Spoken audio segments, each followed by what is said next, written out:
राधे राधे, जय श्री कृष्णा, जय श्री श्याम, जय श्री राधे। हमें अहोई माता का व्रत कैसे करना चाहिए? अगर हमारे पास अहोई माता का कैलेंडर नहीं है तो भी कोई दिक्कत नहीं है। हमें माता रानी को याद करके और उनका जो भी हमने कथा प्रवचन जो भी सुने हैं तो हमें ये सब कुछ इस वीडियो से देख लेना चाहिए वीडियो में कि हमें इस व्रत को कैसे करना चाहिए। ये सारी चीज़ें हम वीडियो में देख के ही करते हैं। इस व्रत इसमें हमने एक में जल भर दिया है। कभी कभी कई लोग बोलते हैं कि इस अहोई माता की जो आसन होता है इसको हमें उठाना नहीं चाहिए, ये दिवाली पे ही उठता है, धनतेरस वाले दिन।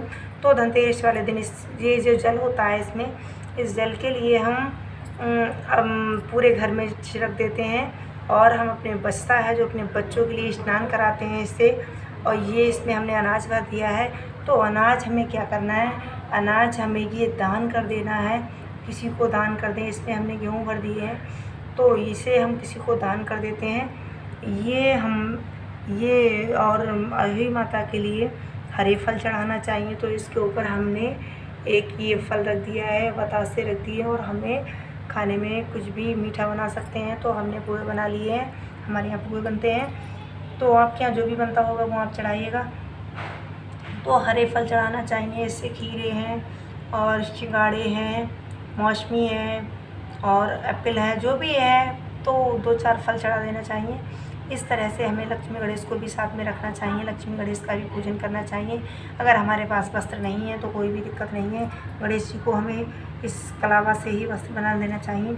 अहोई माता की अगर तस्वीर नहीं है तो भी कोई बात नहीं है। ये लॉकेट होता है तो लॉकेट नहीं है तो भी कुछ नहीं है, क्योंकि हमें इस पर कलावा के साथ इसे हमें पहना देना चाहिए दोनों कलश के लिए।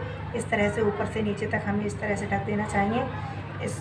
और हमने ये इसमें जो हमने जल भरा है ये जल, और हमें ये दीपक गेहूँ में ही रखना होता है।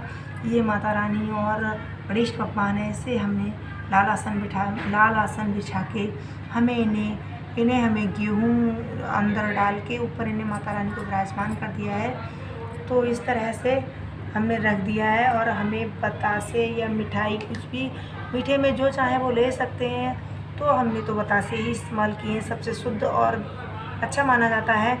मिठाई में अगर कुछ भी है तो भी कोई दिक्कत नहीं है। तो हमने बना लिए, जो हमने बनाए हैं पुआ के प्रसाद, पुआ बनाए हैं। मीठा भी कुछ बना सकते हैं, हलवा या पुआ या खीर प्रसाद जो भी आप बना सकते हैं। लेकिन खीर बनाएंगे तो आप खुद नहीं खा सकते हैं, क्योंकि दूध की खीर होती है, हम दूध इस्तेमाल नहीं कर सकते हैं, खुद नहीं खा सकते हैं। भगवान के लिए बना सकते हैं, माता रानी को बना सकते हैं, खुद नहीं खाते हैं। और वही माता, क्योंकि बच्चों के लिए हम व्रत होता है तो बच्चों के अकॉर्डिंग हमें दूध नहीं पीना चाहिए इस व्रत। और हमें वस्त्र भी दान करनी चाहिए अगर हम नहीं भी कर सकते हैं। और ये तो हमें ये श्रृंगार दे देना चाहिए, श्रृंगार में हमें सारी चीज़ें और पैसे रख देना चाहिए, कि कुछ भी अगर कम होता है तो इन पैसों से पूरा हो जाता है। तो श्रृंगार भी हमें दे देना चाहिए। अगर हम अपनी सासू माँ को या फिर जेठानी जी को, किसी को तो सासू माँ अगर हमारी नहीं ले सकती हैं तो हम अपनी जेठानी को भी दे सकते हैं। इस तरह से सुहागिन औरतों के लिए श्रृंगार और वस्त्र, तो इस व्रत को करने से बच्चों की बहुत ही ज़्यादा तेजस्वी होते हैं और बच्चों की हमारी वृद्धि होती है, बच्चों की हमारी लंबी उम्र होती है। तो हमें इस व्रत को बच्चों के लिए करना होता है। तो सभी के घर में बच्चे होते हैं, अहोई माता का व्रत सबको करना चाहिए।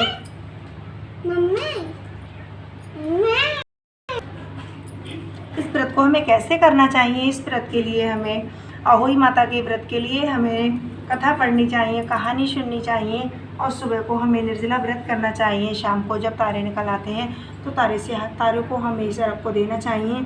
अर्घ को दे के हमें इस व्रत को खोलना चाहिए और जो भी हमें भोग में बनाना है वही हमें चढ़ा देना चाहिए। कभी लोग ऐसा होता है कि दोपहर में भी करते हैं, तो इस तरह से हम दोपहर में भी कर सकते हैं। हाफ दिन व्रत रख के और पूजन करने के बाद व्रत खोल सकते हैं। लेकिन व्रत का महत्वपूर्ण यही है कि हम तारों को अर्घ लगा के ही व्रत खोलना चाहिए और इस व्रत को निर्जला करते हैं। और कुछ भी हम दूध की कोई भी चीज़ नहीं खा सकते हैं, व्रत खोलने के बाद भी नहीं खा सकते हैं। इस तरह से पूजन करना चाहिए और अहोई माता का आशीर्वाद लेना चाहिए हमें और हमारे बच्चों के लिए, और सासू माँ का आशीर्वाद लेना चाहिए। इस तरह से हमें अपने सासू माँ के लिए सारा जो भी श्रृंगार है सासू माँ को या जेठानी को हमें किसी को भी दान कर देना चाहिए। इस तरह से अहोई माता का व्रत संपूर्ण होता है। 2 कथा सुननी चाहिए, माता रानी की आरती करनी चाहिए इस तरह से हमें ये अनाज में दीपक रखना चाहिए। यही बहुत सीधा साधा है व्रत। इसे करने से हमारे बच्चों के जीवन में बहुत ही उन्नति होती है। तो हमें अपने बच्चों के लिए इस व्रत को जरूर करना चाहिए। हस्बैंड के लिए करवा चौथ का व्रत कर सकते हैं, तो बच्चों के लिए भी अहोई माता का व्रत करना चाहिए। राधे राधे, जय श्री कृष्णा, जय श्री श्याम। ये हमें दक्षिणा जरूर रखनी चाहिए, क्योंकि कुछ भी ऐसा होता है कि पूरा नहीं होता है श्रृंगार, तो इन पैसों से हमारा पूरा हो जाता है।